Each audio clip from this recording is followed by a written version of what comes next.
Hey, high school literacy leaders. Welcome back to Curriculum Chats. This is DLC Foster Yankee, and in this video, I'll be discussing the third and fourth lessons in the first section of the Things Fall Apart unit. So, we're going to start with lesson 3. Here are the goals, TEKS, and ELPs for this lesson. Students are going to be analyzing context to distinguish among denotative, connotative, and figurative meanings of words selected from the unit text. They'll analyze how Achebe develops complex yet believable characters, including archetypes, through historical and cultural settings and events. And they will be analyzing Achebe's use of literary devices to achieve specific purposes. Just one text for this lesson, which is the novel Things Fall Apart. And the materials, quite a few. We have the Attending to Details tool, the vocabulary journal, academic discussion reference guide, assessing sources reference guide, literacy toolbox reference guide, tone reference guide, and Things Fall Apart section 1 question set.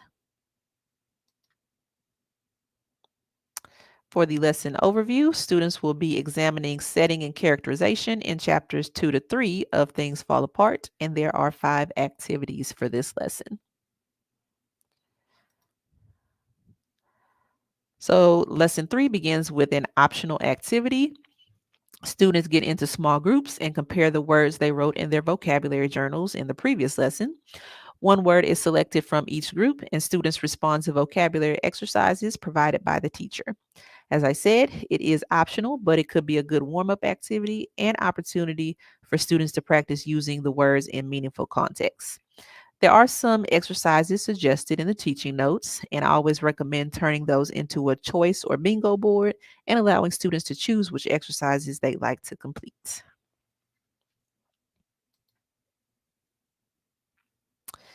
In activity 2, students complete a quick write response to the following quote and questions from the section 1 question set in their learning logs.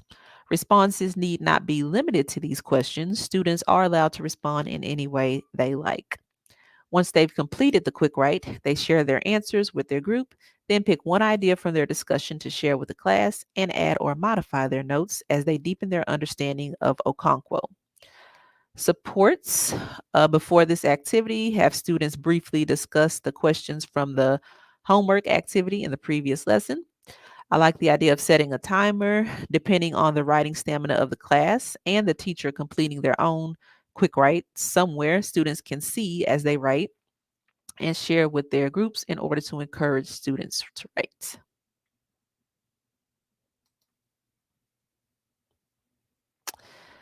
In this optional activity, students record the definition of proverb in their vocabulary journals and the question, how are proverbs used in Things Fall Apart, on the Attending to Details tool. There are 3 proverbs from the text that they write in the details sections. Then they think about all the proverbs, discuss their meaning with their group, and consider how proverbs are used in Things Fall Apart and what value these details add to the story. They respond to each of the quotes and develop a conclusion with their group. When they are finished, they share their analysis and conclusions with the class, then return to their notes to add thoughts or modify their ideas based on their discussion with their peers. To support students, the teacher may want to explain the purpose and organization of the tool and model using it, since this is the first time students will use it in this unit. Some students might struggle with the meanings of some of the proverbs, so it may be helpful to have a whole class discussion of their meaning before students move into groups.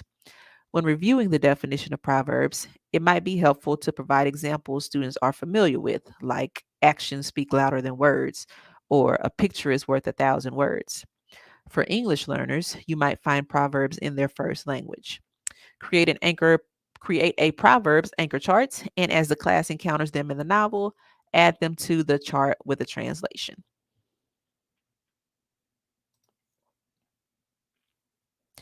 In activity 4, students add the definition of foil to their vocab journals. Next, they independently draw a Venn diagram in their learning logs and label the left circle Okonkwo and the right circle Unoka.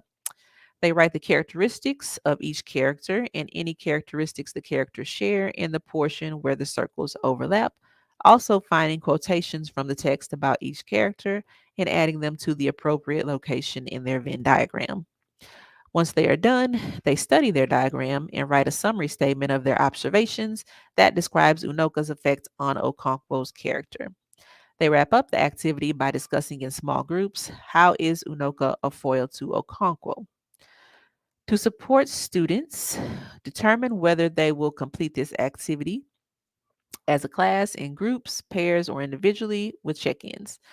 Give them a choice of how to complete. I would definitely create a class anchor chart based on this Venn diagram and incorporate some type of discussion where students can share the characteristics they added to each side. If they can support it with text evidence, they can add it to the class Venn diagram. I'm already eyeballing this activity for the Be Able To, so I know having a class example would be a great resource for that.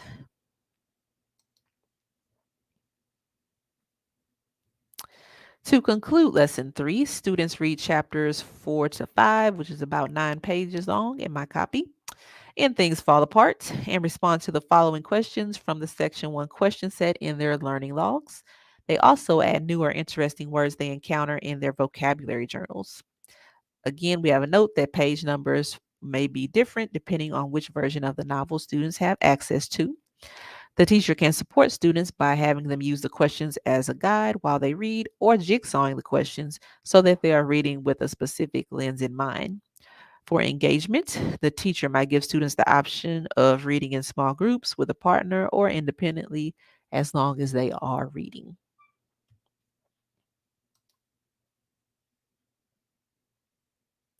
Moving on to lesson 4.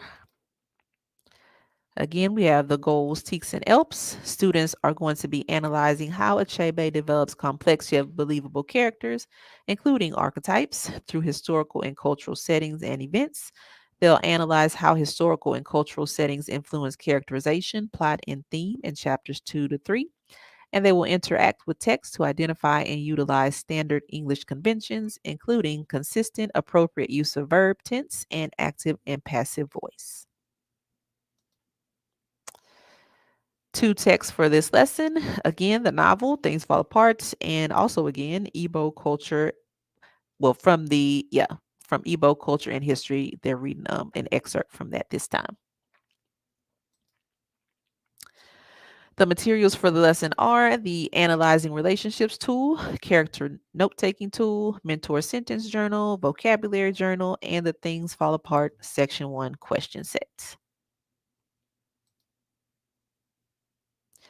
For the lesson overview, students will discuss the Igbo culture and Okonkwo's personality, and there are 5 activities for this lesson.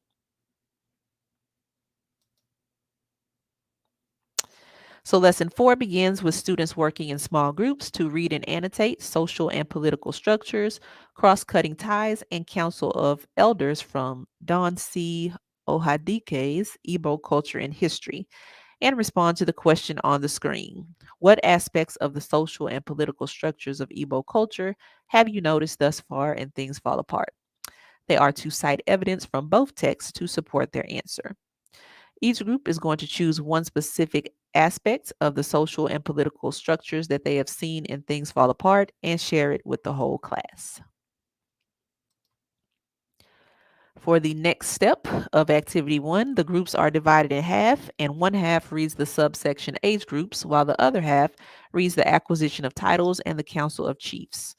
Groups reading the same section work together to determine the central idea of their subsection, then come back together within their group members to explain their section to the group members who read the other section and share the central idea of their section. I hope that made sense. Still in activity 1, the group works together to write a statement that answers the questions at the top of the screen. Then they share their central idea and an explanation of how it was developed with the rest of the class. This activity finally wraps up with a whole class discussion of the question at the bottom of the screen, which is what connections can you make between Things Fall Apart and social and political structures? To support students, make sure students understand the meaning and difference between social and political structures. Provide a graphic organizer, perhaps a 2-column chart for citing evidence from both texts. The teacher modeling a think aloud using the social and political structures section to demonstrate how to cite evidence from both texts to support an answer would also be a good support. In the next activity, the teacher introduces the concept of active versus passive sentences using examples from the novel. Students find 5 sentences from chapters 4 to 5 written in the active voice and rewrite them in the passive voice in their mentor sentence journal. Next, they exchange their sentences with a partner and rewrite their partner's passive voice sentences back into active voice without using the novel. The class discusses the question, when might an author choose to use active voice or passive voice? Per the teaching notes, while it may seem counterintuitive to have students turn sentences into passive voice, this will give them a good understanding of how the placement of subject and object changes the impact of a sentence. Before beginning this exercise, the class might have a discussion about active and passive voice, providing accompanying examples of each. As they continue to read the text in this unit, they will use their mentor sentence journal to identify sentences that stand out to them as interesting or that represent strong examples of particular concepts they've learned. They'll be able to use these sentences to build a writer's toolbox of techniques to use when writing.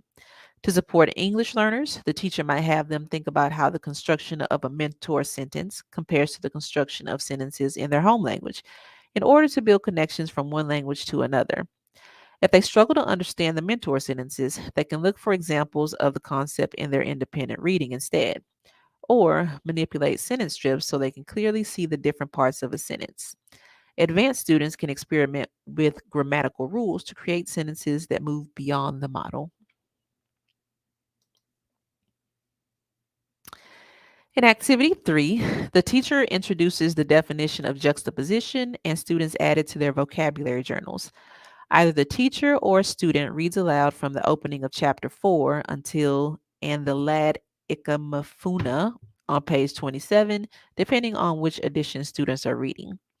Students write the question on the top of the screen at the top of their analyzing relationships tool and and as they read the text, pay attention to details such as words, phrases, or sentences that relate to the guiding question and write down the ones that most strongly support the guiding question in the attend to details row. Next, students think about and write down how the details they selected in reference to the guiding question are related in the analyzed relationships row. Keeping the guiding question in mind, they explain how the details work together to create an effect or suggest meaning for them as a reader. After they have identified the details and identified how they fit together or relate to one another, they might comment on how the details shed light on an idea, tone, mood, or other literary effect. The activity concludes with students sharing their conclusions in a class discussion.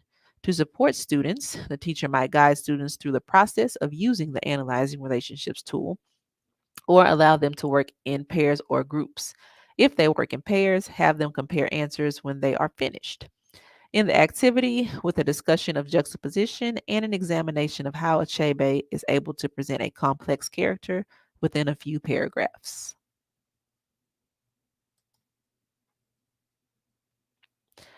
For activity 4, either the teacher or a student reads a passage about Ikamafuna aloud from the break on page 32 to the end of the chapter.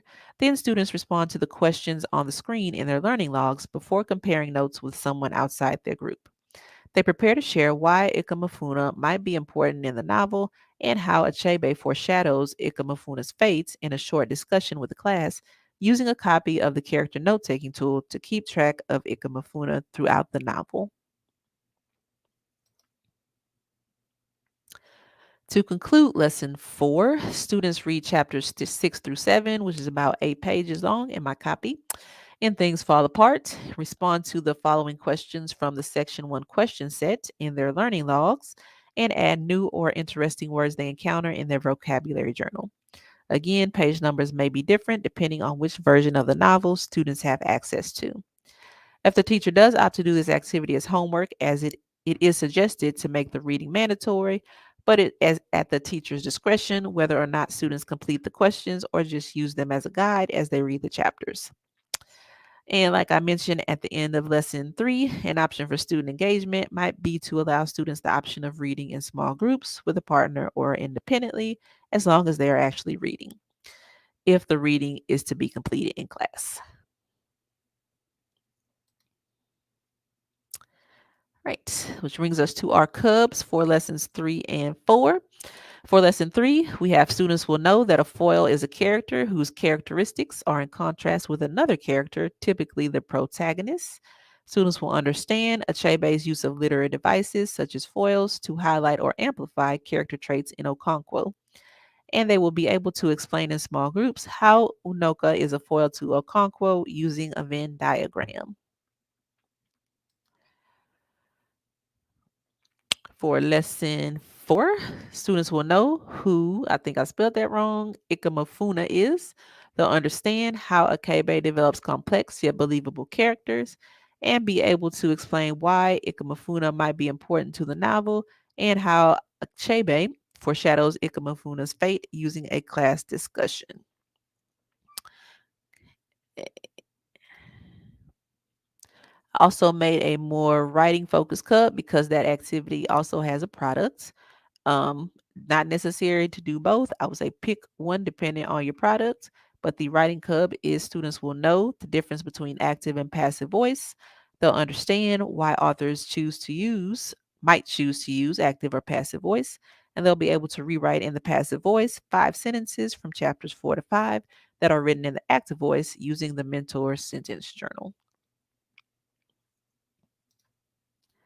Right. This one got lengthy, but that's a wrap for this video.